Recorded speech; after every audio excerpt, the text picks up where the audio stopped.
Hello, my name is Nataka Zangema. I am your sex and intimacy coach.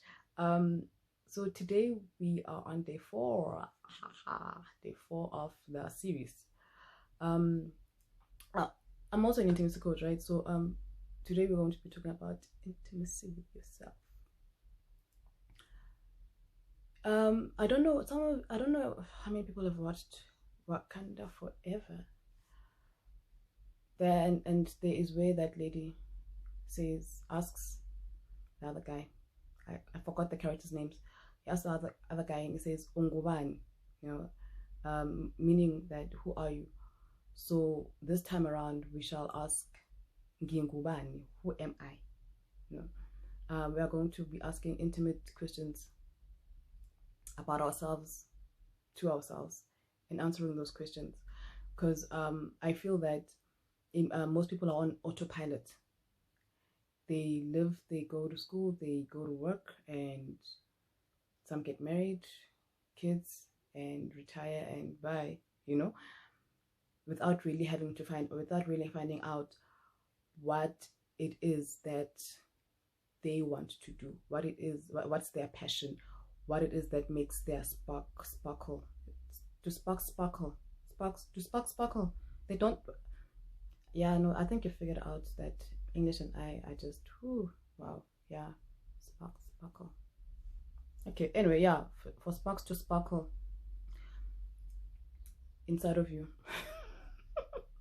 Yeah, and so it's very important for you as a person to know ukuthi ungubani wena. You know, what makes you happy, what tickles your fancy, what what drives you, what is your drive. Most people are stuck in careers that they don't even like just because they are chasing money, they are chasing success, you know, they're chasing all the tangible things, all the things that money can buy. Whereas if you were to live your life according to your purpose and your passion, all the things that you want and need will be provided for by your passion and your goal and your passion and purpose. Yes, passion and purpose. So I'm just looking at this lockdown, right? And I'm just thinking how our lives are controlled right now. We can't go out because we are told not to go out. If you do go out, probably might bump into a traffic officer, a policeman, or a soldier, and they will ask you either for a permit, they'll ask you where you're going or whatever, but basically you'll just be questioned on why are you roaming the streets right now.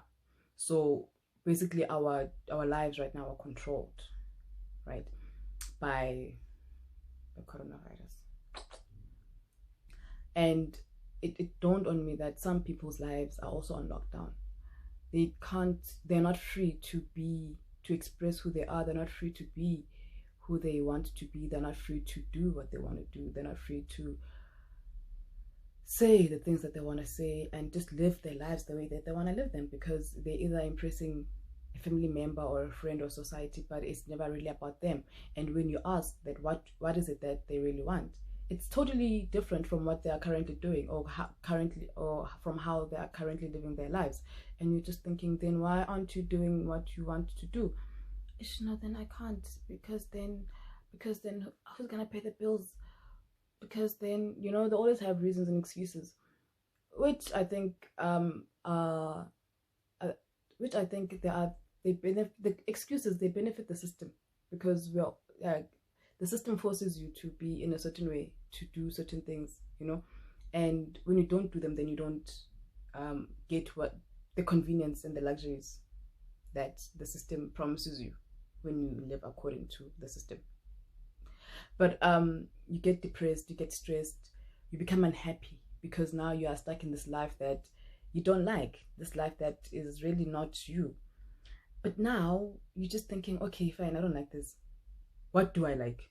So I might as well just go to work. I might as well just live my life. I might as well just get married. I might as well just have these kids or whatever, you know, because I don't even know what I want. So during this lockdown, it's a perfect time for us to just pause and think about it for a second or two, or a week, 21 days, 18 days, what days? Okay, whatever days that I left of the lockdown, yeah, to think about what is it that I really want? Ngingubani mina? Okay, fine. For example, nginguNontokozo. Okay, sure. What Nontokozo? What does Nontokozo like? What does Nontokozo like doing? What makes Nontokozo happy? What makes Nontokozo angry? And you will find out that some of the things that actually make you angry, they don't really make you angry. It's just that you were told that these things are bad. And the things that make you happy, they don't really make you happy. You just feel that they have to make you happy. They have to make you feel happy. You will find out a whole lot of things about you, like the things that you are actually doing. Like, I don't really need to be doing this. I don't like this. Like, for example, with me, I discovered that I don't want to get married, and I'm okay with it. I want to get married when I'm 70, and I'm fine with it. Yeah, I'm just getting married when I'm 70 just to tick the box, guys. Like, okay, done, bucket list.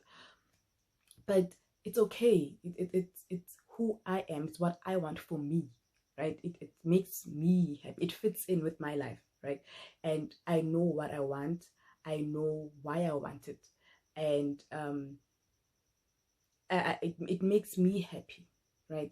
So it's important for you as well to know what makes you happy, what you want, how you want it. This thing, obviously, it affects a whole lot of things in your life, or every single decision that you've ever had to make is affected by it. That all the decisions that I've made, were they my own, or were they influenced by someone or some outside force, be it society, system, mother, father, dad, uncle, aunt, school, teacher. It's very important for us to know that, to distinguish who influenced the decisions and the choices that we've made. Like, I am here today as a doctor. I am here today as an accountant. I am here today as an engineer. I am here today as whatever. Is this what I really wanted? Is this me? Is this what I want? Does this really make me happy? What is happiness for me? How do I define happiness? How do I define success for me? How, like, be with you, know yourself, know who you are, so that you can be a happier person. Because some of the things that we do, really, they do put a whole lot of stress in our lives. They really do make us depressed, and we end up being depressed for like years, being like chronic depression, because you wake up every single day to do this thing that you don't even like, but because of the system that has put you in there, or that you have allowed to put that you have allowed. Wait, no English, guys. I know that. I thank you for your understanding that I do not know English, and I am fine. I've accepted. Thank you for accepting me. Yeah, and you find yourself being in a system that being put in the system, or that you've allowed to be put in that position by the system. Oh, wow. Yeah. Because, well, you felt that there was no choice, or you felt that that's how things are supposed to be. It's always been done like this. And the minute someone does something out of the ordinary, the minute someone does something out of the ordinary, something that is different, obviously, in most cases, they're called names. In most cases, they're shunned upon. In most cases, they're rejected because they're now different, and it also instills fear. Like, a change instills fear, especially if it's a drastic change. Like, if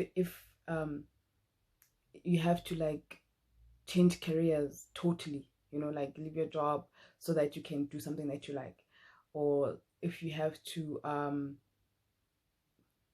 get a divorce because you just realize that actually I'm not even marriage material. I got married because I was expected to get married by my parents or the society, my pastor, my teacher, whoever, and I don't really like this, so such decisions are very drastic, and they're not as easy as, okay, bye, I'm not going to the mall anymore. I've decided I don't want to go to the mall, and okay, bye. They're not as easy. Some life decisions are really, like you've gone too far, and they will affect more people, and we don't know whether in a bad way or in a good way, but I've learned to put myself first. I come first. There's only one me here, and yeah, no, sorry if you don't like my choices that make me happy, the choices that make me happy, as long as I'm not infringing on your rights, as long as I am not taking anything away from you that was putting bread in your mouth, then okay, sort, you know. But it's very important for us as individuals to get to know ourselves and to embrace ourselves, you know. Know who you are, so that you can wake up every morning feeling fresh. You can wake up every morning feeling that you love life, because life loves you back. Unlike waking up in the morning all grumpy already, like it's not even like you're not even out of your bed, but you're all grumpy already because you don't like your life and you don't even know what you like out of life. Like, okay, fine, now I don't like this, now what? Like, then, like, what do I choose? Because you just don't know who you are. So get to know who you are.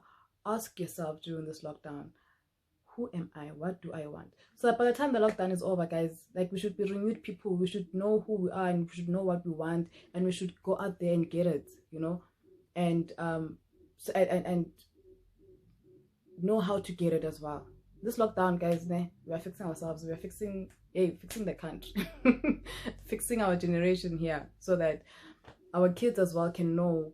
We cannot force our kids, the coming generation and their kids that it's okay for you not to be in the system. It's okay for you not to follow what everybody else is following. Be you. That's what you are here for. That's what you are created here to do, to be you. Find out what you want and how you want to do it, you know. Yeah, so that's day 4 of the series, Intimacy with Yourself. Important questions to be asked. It will make you a better person, better spouse, better friend, better cousin, better sister, better brother.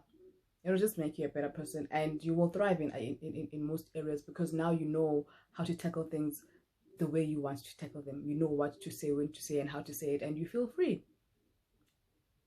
Have a great day. See you tomorrow, day 5.